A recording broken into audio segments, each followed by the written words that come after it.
Ya, vamos a colocar en el grupo que ya estamos iniciando, por si hay uno todavía.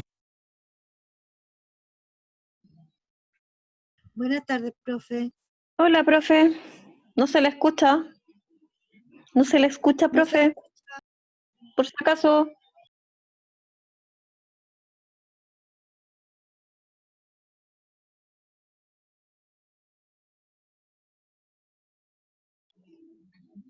No se escucha. No sabemos lo que está hablando, jefe. Traducimos.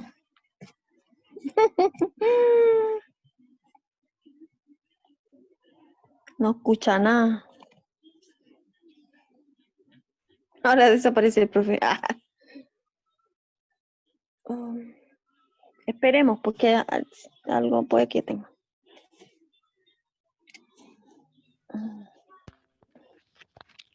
Ahí sí. A ver, ¿me escuchan ahora? Sí, ahora sí. Ahora sí. Hola, profe. Lo Hola, único ¿cómo malo está? es que cuando utilizo este dispositivo, Ujú. yo no los escucho a ustedes lejos, lejos. Yo no sé si ustedes me escucharán bien, pero yo a ustedes les escucho lejano. Entonces, ahí sí le pediría que hablen un poco más duro para yo poderle escuchar. Cuando me vayan a preguntar algo o vayan a opinar Más algo, fuerte. intervenir, participar, pues entonces lo hagan Ok. Hola, profe. con el mayor tono porque se escucha demasiado lejos. Claro, se le escucha despacito, chicos, hay que hablarles más fuerte. Sí, más fuerte. Sí, de todas maneras, igual, mira, habemos llegado 1, 2, 3, 4, 5. Somos 5. Vamos a esperar 2 minutos más para empezar justamente a las 8:35. Entonces, así, porque si hay alguna de ustedes que pueda escribir por el grupo de WhatsApp que ya estamos comenzando, por favor, así alguno que se quiera conectar y se le haya olvidado, lo recuerde. Ya, por favor. Ya yo tengo algunas cosas adelantadas para comenzar. Un momento.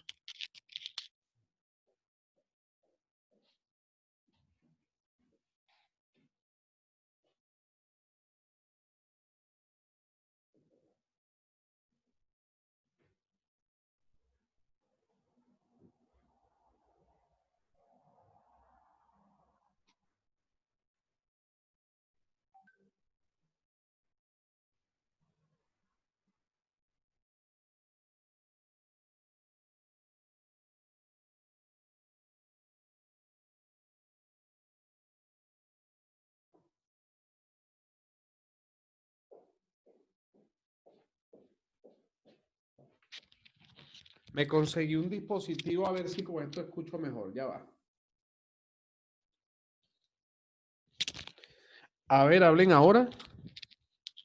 De ¿Cómo hecho, se le está? escucha más claro. Ahora sí, no, Ahora sí. y ahora yo Se también escucha los mejor, Bien. profe. Escucha, sí, sí, se escucha y a más ustedes claro. los escucho mejor también. Ahora sí. Sí, debe ser el dispositivo, ya que debe estar medio... Eso me ayudó. Bueno, listo, Bien. somos 6, así que empecemos, porque como no esta clase no es oficial, tal vez no vengan muchas personas. Últimamente están viniendo 9 o 10, entonces así que si estamos 5 hoy, somos 5 y con eso está súper bien. Hagamos lo que vamos a hacer para que el tiempo no se nos desperdicie esperando. Ya, igual el video está siendo grabado, espero. A ver si se está Sí, grabando. sí, sale grabando. Grabando. Bien, bien, bien. Entonces voy a compartir la pantalla. Eh, Fíjense lo siguiente que les voy a enseñar hoy. La idea es que yo no avance tanto, porque obviamente como esto es una clase de reforzamiento, no debería ser con tema nuevo, pero yo quiero enganchar un poco lo que hice la última clase. No importa que el día martes yo tenga que repetir alguna de estas cosas para los que no estuvieron hoy presentes. Entonces, y aparte que necesito avanzar, porque yo creo que en 2 o 3 semanas yo debo terminar completamente este trabajo para que comencemos a hacer ensayos de las pruebas para lo que viene, porque los ensayos son muy importantes. Ustedes practican tipos de preguntas que pueden salir y de alguna manera eso ayuda a que cuando están el día de la evaluación se sienten como más familiarizados, así como que las preguntas no lo toman de sorpresa o ya de alguna manera han respondido cosas parecidas. Y si no son parecidas, por lo menos ya han pasado por preguntas similares y eso ayuda, siempre va a ayudar. Listo. ¿Sí están viendo la pantalla en blanco, la pizarra? Sí, profe. Bueno, yo le digo pizarra, pero eso realmente es el Paint. Ya, ahí estamos. Entonces vamos a comenzar. Fíjense, retomando ideas de la clase pasada. Yo la clase pasada decía que había unos triángulos que le llamamos triángulos rectángulos. Bueno, no, ese no. Que habían triángulos rectángulos y que esos triángulos tenían como que una característica especial que los hacía llamar triángulos rectángulos. Y cuando preguntaban, ajá, profe, ¿por qué se llaman triángulos rectángulos? La respuesta era porque tenían un ángulo cuadrado que valía 90 grados. Y por ese ángulo cuadrado que vale 90 grados, ese triángulo tiene un nombre de triángulo rectángulo. Los triángulos rectángulos tienen tres lados, por supuesto todos los triángulos tienen tres lados, pero este triángulo tiene nombres especiales, sus lados tienen nombres especiales. El lado más grande siempre va a ser llamado hipotenusa, el más grande se llama hipotenusa, mientras que los más pequeños se llaman catetos. Entonces, estos dos pequeños va a ser como decir cateto 1 o cateto 2. Cateto 1, cateto 2. No importa quién le colocan el 1 y quién le colocan el 2. Cateto número 2. Entonces, listo, un triángulo rectángulo tiene varias características. Tiene un ángulo de 90 grados, tiene un lado que es el más grande que se llama hipotenusa, que está frente al ángulo de 90 grados y tiene dos lados pequeños llamados catetos, ¿ya? Y además también, antes de pasar a las cosas con números, el triángulo rectángulo tiene dos ángulos agudos. Los voy a pintar en verde. Este es un ángulo agudo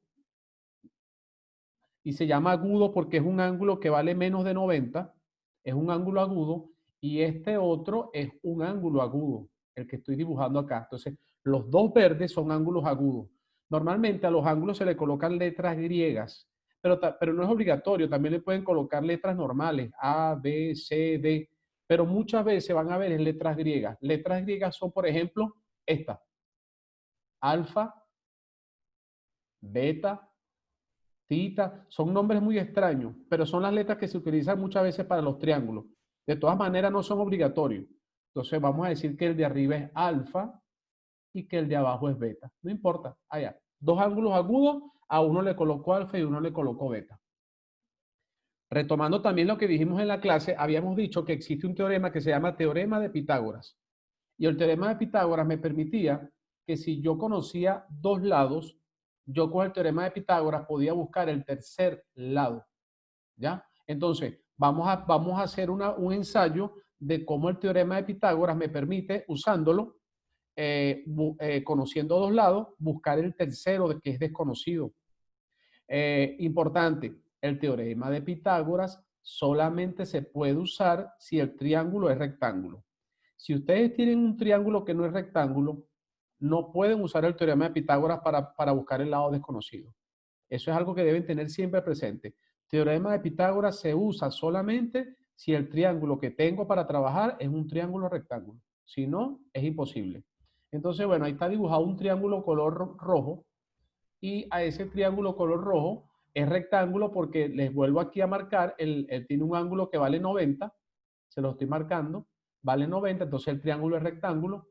Vamos a decir que la hipotenusa, que yo no conozco la hipotenusa, vamos a decir que la hipotenusa es X, porque la desconozco, no sé cuánto vale, es una incógnita. Mientras que los dos catetos sí los conozco, vamos a inventar los números, que un cateto vale 5, ¿ya? Y que el otro cateto vale, por ejemplo, 12. Ahí está, un 5 y un 12. La idea es que con el teorema de Pitágoras busquemos la hipotenusa, que es el tercer lado que no conozco, que es desconocido. Entonces, les decía también en la clase que cómo utilizamos el teorema de Pitágoras. Bueno, yo agarro el lado que no conozco, que en este caso es X, y lo tengo que escribir al cuadrado, siempre al cuadrado. Entonces, X al cuadrado es igual a, y ahora voy a sumar los catetos, el 5 y el 12, pero también elevándolos al cuadrado. Es decir, 5 al cuadrado más 12 también al cuadrado. El teorema de Pitágoras dice que todos van al cuadrado. X al cuadrado es igual a 5 al cuadrado más 12 al cuadrado. Con la ayuda de una calculadora, si les hace falta, pueden sacar cuánto es 5 elevado a 2, que es 5 por 5, o sea, 25. También con la calculadora pueden sacar cuánto es 12 elevado al cuadrado, que es 12 por 12. Y 12 por 12 es 144. Mucha gente se equivoca acá porque cree que 12 por 2, que 12 elevado a 2 es 12 por 2 y pone 24. Y eso es un error. Es 12 por 12. 12 por 12, 144. El paso siguiente es que sumemos el 25 más el 144 y eso nos va a dar 169. Finalmente, para que la x quede sola, debo tomar raíz cuadrada de ambos lados. Es decir, raíz cuadrada del lado donde está la x al cuadrado y raíz cuadrada del lado donde está el 169. La raíz y el cuadrado donde está la x se cancelan. Y queda la x sola, despejada, sin el cuadrado y sin la raíz. Y del otro lado usaría una calculadora para calcular la raíz de 169. ¿Cuánto es la raíz de 169 para los que tienen calculadora a la mano? Bueno, los que tienen calculadora, verifíquenlo. Pero 13. es 13. Es 13. Porque 13 por 13 es 169. Entonces hemos descubierto que la hipotenusa vale 13. ¿Ya? Entonces, bueno, ahí está una manera como el teorema de Pitágoras me ayuda, que cada vez que yo tengo un triángulo rectángulo donde me dan dos lados, pero me falta el tercero, yo puedo buscar el tercero con el teorema de Pitágoras. Eso es lo importante. Atención, esto todavía no es trigonometría, pero esto me permite llegar hasta la trigonometría. O sea, esto es como que un paso previo que me sirve muchas veces para hacer trigonometría. Entonces, vamos a hacer otro ejemplo de Pitágoras para calcular otro triángulo, pero lo interesante del nuevo triángulo que voy a resolver, y este triángulo lo voy a pintar de color naranjo, este triángulo que voy a resolver, lo quería hacer como al revés, pero no. Es difícil, porque siempre dibujar el triángulo en el mismo sentido también a veces como que causa un poco de confusión. Dirán, es que todos los triángulos son iguales, ¿no? Vamos a dibujar un triángulo Hay uno que se puede rotar. que se sí, esta herramienta no me deja rotarlo, pero... Más abajo, con esa cosita tendría que pinchar ahí y bajar. Ahí le estoy dibujando, lo voy a dibujar paso a paso. Sí, ya como que lo había visto, pero no importa. Vamos ahora a hacer la otra parte. Aquí está. Ahí estoy tratando de dibujar el triángulo línea por línea. No importa. Me tardo más, pero ahí está. Bueno, no importa, así se ve. No se ve tan perfecto como los otros, pero ahí está un triángulo rectángulo. Es un triángulo rectángulo porque se supone que el ángulo de... No, ya va. Que el ángulo de 90, déjame cambiar. De nuevo, aquí, cerrado, listo, perfecto. Ahora sí, se supone que el ángulo de 90 grados es este que está acá. Este ángulo es el de 90 y por eso es un triángulo rectángulo. Yo antes le había dicho dos catetos para que ustedes investigaran la hipotenusa. Yo lo voy a hacer aquí. Ahora les voy a decir la hipotenusa. La hipotenusa vale, por ejemplo, 15 y este lado vale 12. Y la incógnita, que es el lado que está arriba, la voy a llamar la letra que ustedes quieran. Ahora voy a escoger la letra I. Entonces, mi trabajo es buscar cuánto vale la letra I utilizando el teorema de Pitágoras. ¿Ya? Esa es la misión. Buscar el lado faltante, porque tengo un lado que vale 15, tengo un lado que vale 12, pero hay un lado que es desconocido. Entonces, el profesor nos ha repetido varias veces ya que hay que usar teorema de Pitágoras siempre y cuando el triángulo sea rectángulo. Y este triángulo lo es. Entonces, usemos el teorema de Pitágoras. A ver, ¿qué coloco de primero? Ustedes me van a orientar un poco. Les voy a escuchar. I elevado a 2. Ajá. I elevado a 2. Siempre la incógnita va de primera antes del igual. Ok. I elevado a 2. ¿Qué más? 15 elevado a 2. Ajá. El mayor de primero. 15, sí, que 15 es el mayor elevado a 2. Muy bien. ¿Qué sigue? Menos 12 elevado a 2. Menos 12 elevado a 2. Y me gusta porque ya alguien se recordó que en clase les había dicho que cuando estoy buscando un cateto pongo menos. Y cuando estoy buscando la hipotenusa pongo más. ¿Ya? Fíjense que en el color rojo, cuando estaba buscando la hipotenusa usé una suma. Pero cuando estoy buscando un cateto, utilizo una resta. Entonces, cuando utilice la resta, es importante que el mayor vaya primero. Entonces, bueno, vamos a hacer ahora la resta. Primero hay que sacar los valores de elevado al cuadrado.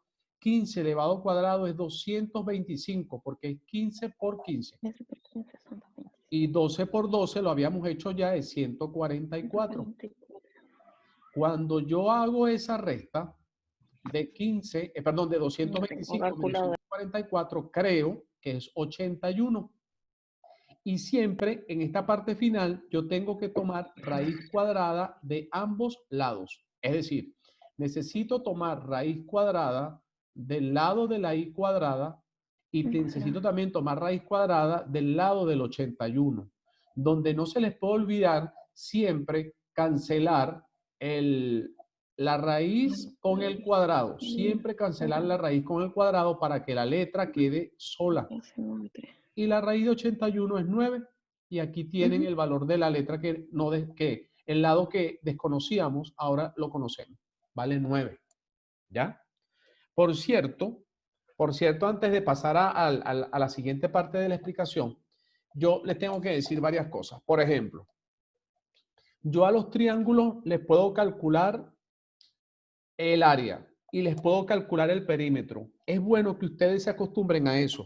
Son conceptos muy sencillos que se pueden calcular en un paso. Ya, perímetro y área no es trigonometría. No es trigonometría, pero son cosas que pueden preguntar a veces. A veces le pueden dar un triángulo y le dicen, calcula el perímetro del triángulo de la figura. O les pueden decir, calcula el área de la figura. Y es muy fácil calcularlo los dos. Todo está en que aprendan en qué consiste uno y en qué consiste el otro. Les explico. Si a ustedes le piden el perímetro de una figura, el perímetro de la figura es la suma de todos los lados. Grábense eso. Yo sé que son muchas cosas que siempre les digo, grábense, aprendan, memoricen, pero sí se puede. Perímetro es la suma de todos los lados. Cuando ustedes le hablen de un perímetro, ustedes agarran esa figura y sumen todos los lados que tengan. Si tiene 4 lados, sumen los 4 lados. Si tienen 5 lados, sumen los 5 lados. Si es un hexágono que tiene 6 lados, sumen los 6 lados. Cuando ustedes suman todos los lados, ustedes están calculando el perímetro.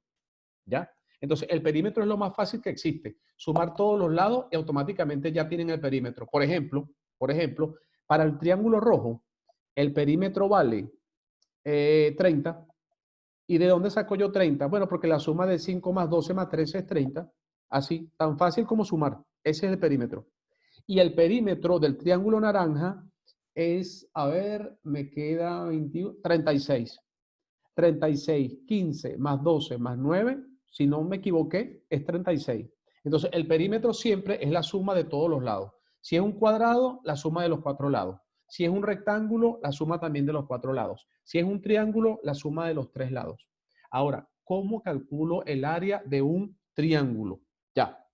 Esta es la fórmula para todos los triángulos que ustedes conozcan. Todos, absolutamente todos los triángulos.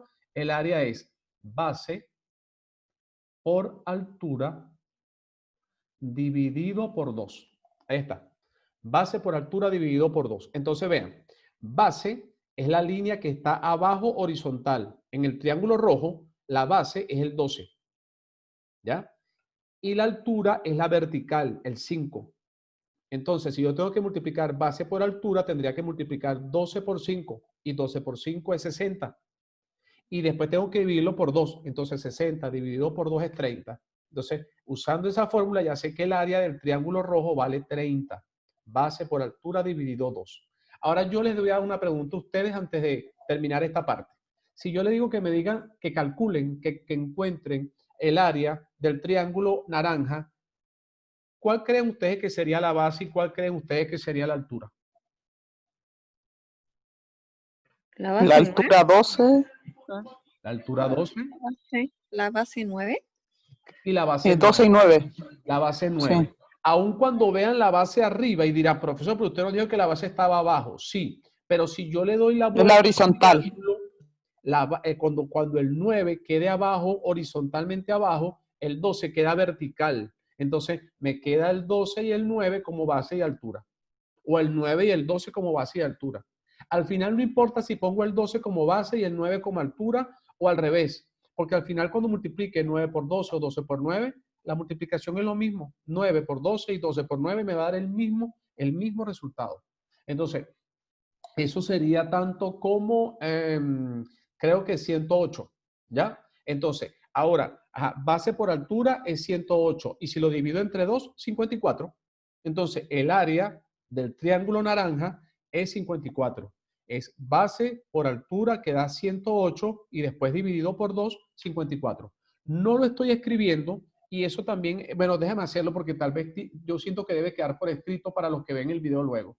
Si yo le busco al área, al triángulo naranja, es 9 por 12 dividido entre 2, lo que me lleva a 108 dividido entre 2 y lo que me lleva a 54. Ahí está el área del triángulo naranja. Ya, no es trigonometría calcular el área, no lo es, pero no quería pasar por acá sin decirlo. Necesitaba que eso quedara allí. De hecho, en la próxima clase, el martes, voy a trabajar un triángulo y voy a preguntar el área y el perímetro para que los que no están hoy lo escuchen y sepan este detalle que nunca está de más saberlo. Es más información que manejan ustedes, más conocimiento allí que queda. Bueno, dicho todo esto, yo ahora los voy a invitar a una siguiente reflexión. Antes de pasar a trigonometría, porque mi tema es llegar hoy a trigonometría. Ustedes dirán, profe, ¿será que siempre cuando yo estoy buscando el lado que falta, siempre la raíz cuadrada me da un número así entero como, por ejemplo, la raíz de 169 me dio 13, no dio decimales. Es decir, dio un número entero, sin decimales. En el segundo, en el naranja, me dio raíz de 81. Y la raíz de 81 es 9, tampoco dio decimales porque me dio un número entero. Entonces la pregunta es, ¿siempre pasa así? ¿Siempre es un número entero? ¿O será que a veces la raíz cuadrada no me da un número entero? Yo siempre... de dar decimales. Entonces la respuesta es que sí, que hay triángulos que a veces ustedes van a tratar de buscar la hipotenusa o van a tratar de buscar un cateto y cuando hagan Pitágoras le va a dar un número que no es un número entero, que es un número con decimales. Y la pregunta es interesante de preguntar, ¿y qué hacemos en ese caso, profesor? Entonces, esa pregunta la voy a despejar el martes en la clase. ¿Qué hacer cuando un triángulo busco el lado que falta y lo que me arroja como resultado no es un número entero? ¿Cómo procedo? ¿Qué debo hacer en ese caso? Ya, eso lo explico ese día.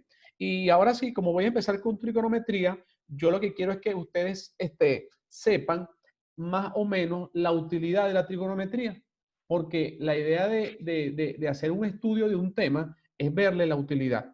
Es decir, bueno, esto me sirve porque yo puedo resolver problemas más o menos de esta situación. Vean, les voy a plantear un problema antes de aplicar trigonometría, antes de explicarla. Imagínense que tienen acá, les voy a hacer un dibujo. Tienen aquí, este es el piso. Por aquí les voy a dibujar un árbol.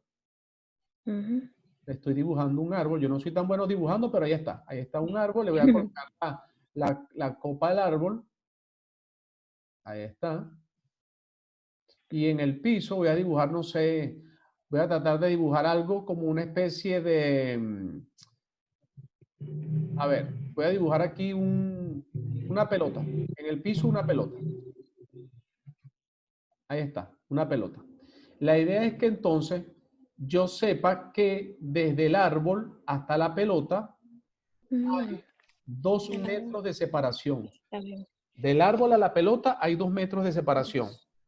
Pero además, yo sepa que, por ejemplo, que de la pelota a la parte más alta del árbol, hay un ángulo de 30 grados.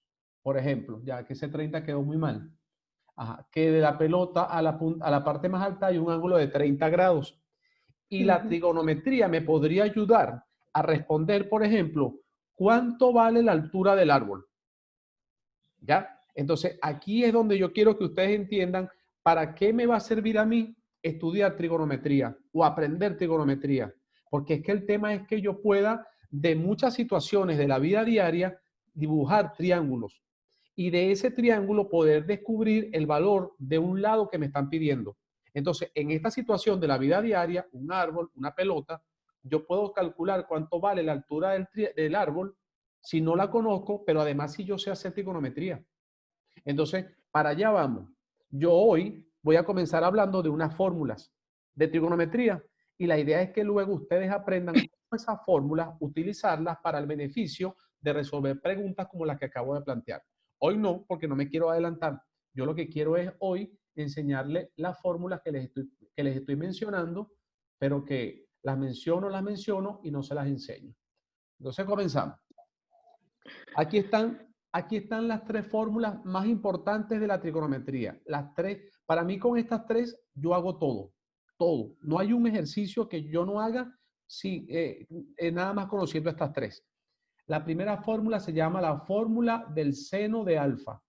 Hay una función trigonométrica llamada seno, seno de un ángulo. Entonces, en este caso, el ángulo siempre me gusta por conveniencia, por tradición, por costumbre, llamarlo alfa. Entonces, el seno del ángulo alfa se define como la división de cateto opuesto dividido entre la hipotenusa. Y ya cateto opuesto e hipotenusa lo hemos mencionado la clase pasada. Me acuerdo que les enseñé a que ustedes supieran quién era el cateto opuesto, quién era el cateto adyacente y quién era la hipotenusa. Entonces, ¿para qué yo quería que ustedes lo aprendieran a reconocer? Porque si ustedes lo saben reconocer, me van a poder decir cuánto vale el seno del ángulo. La segunda función se llama coseno. Coseno del ángulo. Y el coseno es el cateto adyacente dividido entre la hipotenusa. Vean que las fórmulas se parecen mucho. Lo que cambia es que para la función seno es el cateto opuesto arriba, mientras que para la función coseno es el cateto adyacente arriba. La hipotenusa va siempre abajo, tanto para el seno como para el coseno. ¿Ya? Listo. Y ahora me falta la tercera, porque les hablé de tres y acabo de decir dos, me falta una. La tercera función se llama tangente, que la pueden abreviar así nada más, TAN, tangente de alfa. Es cateto opuesto dividido entre el cateto adyacente. Si ustedes se aprenden esas tres fórmulas y no se le olvida más nunca, ustedes tienen muchísimas posibilidades de resolver cualquier ejercicio que tenga que ver con trigonometría. ¿Ya? Entonces está seno, coseno, tangente. Para practicar las tres fórmulas, pero ligarlo con lo que le acabo de enseñar de los triángulos y el teorema de Pitágoras, vamos a hacer un ejercicio donde mezclemos todos esos conocimientos en un solo problema. ¿Ya? Aquí entonces, para mí las voy a enumerar. La fórmula 1, la fórmula 2 y la fórmula 3 son las fórmulas más importantes que si ustedes se las saben o se las aprenden de memoria, tienen como 20 pasos adelantados con referencia a todos los demás. Porque tú puedes entender mucho la materia, pero si no te sabes la fórmula, es como que no supieras nada. Voy a agregar, antes del primer ejercicio, voy a agregar algo que me parece también importante decirlo. La fórmula 4, 5 y 6 no son fórmulas tan importantes, por eso la menciono así de última. No son fórmulas tan importantes, pero vale la pena aprendérselas. Vean por qué. La fórmula 4 es otra función que se llama cosecante. Cosecante de alfa. ¿Ya? Y la cosecante de alfa es exactamente la fórmula del seno, pero invertida. Y cuando digo invertida es porque la hipotenusa va arriba y el cateto opuesto va abajo. Entonces, bueno, con que ustedes se aprendan la fórmula del seno, ya automáticamente deben saber que la cosecante es al revés. Seno y cosecante son una invertida a la otra. Ajá. Y la siguiente se llama secante. Secante de alfa. ESS. Secante de alfa es la misma fórmula del coseno pero invertida. Es decir, hipotenusa arriba y cateto adyacente abajo. Bueno, así como el seno tiene su función invertida, el coseno también tiene su función invertida, que es la secante, pues la tangente también tiene su función invertida. La función invertida de la tangente se llama cotangente y se abrevia así con 3 letras. CTG, cotangente. Y es cotangente de alfa, que es la misma fórmula de la tangente, pero invertida. El cateto adyacente arriba y el cateto opuesto abajo. Ya. Les voy a proponer el siguiente ejercicio. Un problema donde hay un triángulo,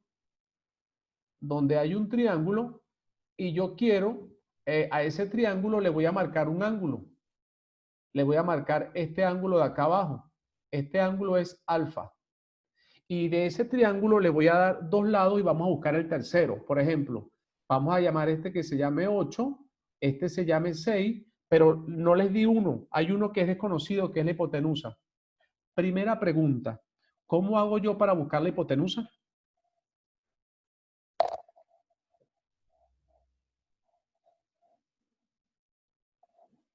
Se quedaron como pensando. ¿Debe quedar un ángulo?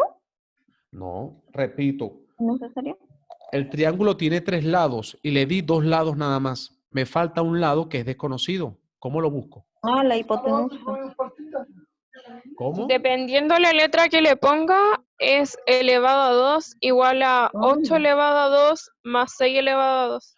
Perfecto. Allí, por ejemplo, me podían haber dicho algo así como que, profe, con el teorema de Pitágoras. Perfecto. Vamos a colocarle al lado que falta, como le falta una letra, como dijeron por allí, le colocamos la letra H. Vamos entonces a buscar la H con el teorema de Pitágoras. ¿Por qué le coloqué H? Porque es la hipotenusa. Y entonces me pareció lógico llamar al que faltaba H, ya que la que faltaba justamente era la hipotenusa. Entonces, hipotenusa al cuadrado es igual a 8 al cuadrado más 6 al cuadrado.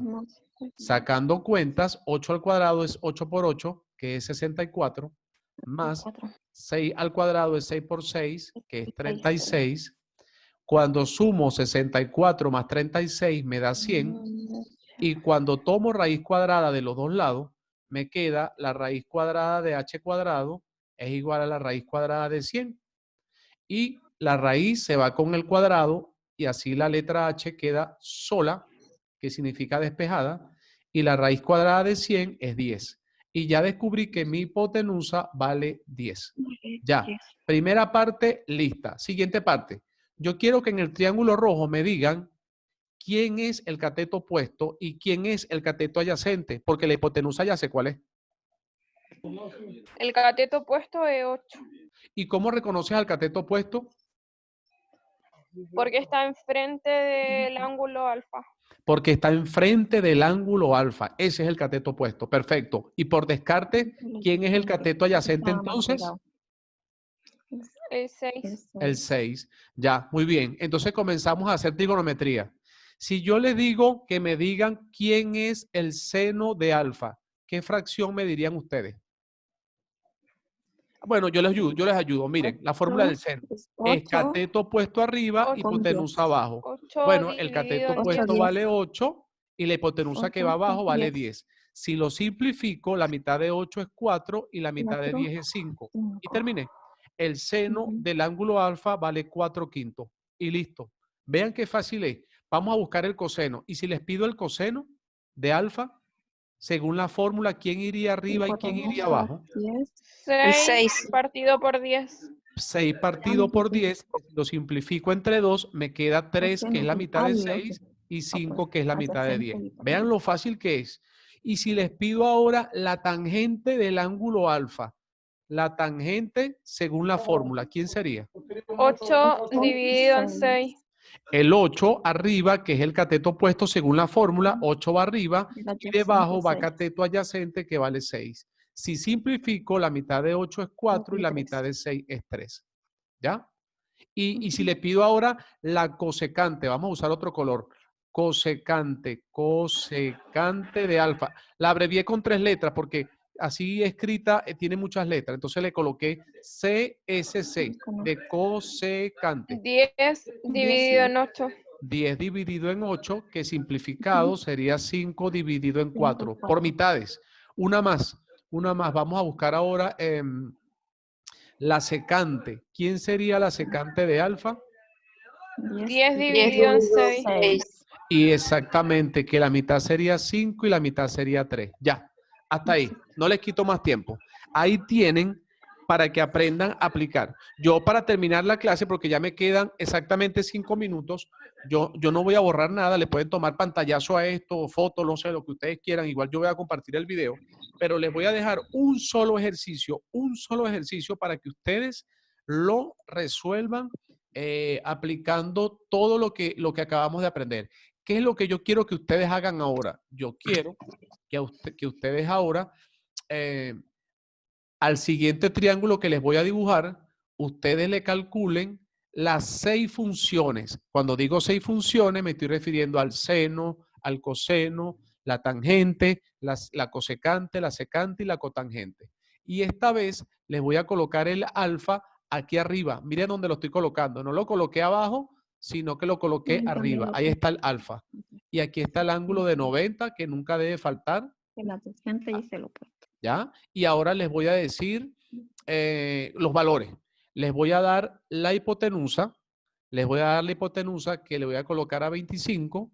Les voy a dar este lado que vale 20. Y solamente hay un lado desconocido que ustedes les pueden poner la letra que ustedes quieran. Vamos a colocarle M. Entonces ustedes con Pitágoras buscan el valor de M, que es la única que falta. Y después que tengan el valor de M, van a buscar cuánto vale el seno, el coseno, la tangente, la cosecante, la secante y la cotangente. Son 6 funciones con las 6 fórmulas que le enseñé. Y otra tarea importante, aprenderse las 6 fórmulas. Y esos 6 nombres, seno, coseno, tangente, cosecante, secante, cotangente, con su respectiva fórmula. Y eso nos va a llevar a que en la próxima clase estén bastante adelantados para las cosas que vamos a hacer. ¿Ya? Entonces, eso. Ese fue el reforzamiento de la clase de hoy. Quiero que me digan en los minutos que me quedan, ¿qué tal? ¿Siente que aprendieron algo? ¿Les sirvió para algo? ¿Aprovecharon? O sea, porque como la última clase fue, yo sentí que fue muy accidentada. Fue así como que hubo muchos problemas. Entonces no me sentía seguro de que hubiesen aprendido algo. Me costó mucho. A mí me había costado el final del ejercicio y me había quedado en eso. Ahora tengo más claro. Ahora sí lo tiene más claro. Creo que ayudó bastante. Sí, qué en bueno. Realidad sí, porque yo me había quedado ahí en la mitad del ejercicio y no sabía. Claro, y hoy le agregué muchas cosas, hoy le agregué fórmulas y todo esto, pero ya van a ver, yo repito, mi intención es que en la clase que viene ya comenzar a hacer un problema así como el del árbol, por allá vamos a ir. Yo creo que como en 2 clases más podemos, con 2 clases más normales, más 1 o 2 reforzamientos, ya terminamos toda trigonometría. Toda trigonometría. Ay, caramba. Ese ejercicio que les mandé, pueden enviarme por privado las soluciones y yo les corrijo si está bien o está mal. Eso sí, me mandan la fotografía del ejercicio para que, a mí como esto lo invento así al momento, se me olvida. Entonces me mandan la foto del ejercicio y las soluciones. Y yo les corrijo si está bien o está mal y dónde se equivocaron. Así mismo. Ya, profe. Bueno, listo. Que tengan buenas noches y descansen. Cuídense mucho y nos estamos viendo. Muchas gracias, profe. Chao, que estén bien. Cuídense. Buenas noches, profe. Buenas noches también. Chao, gracias, Descansen. profe. Chao.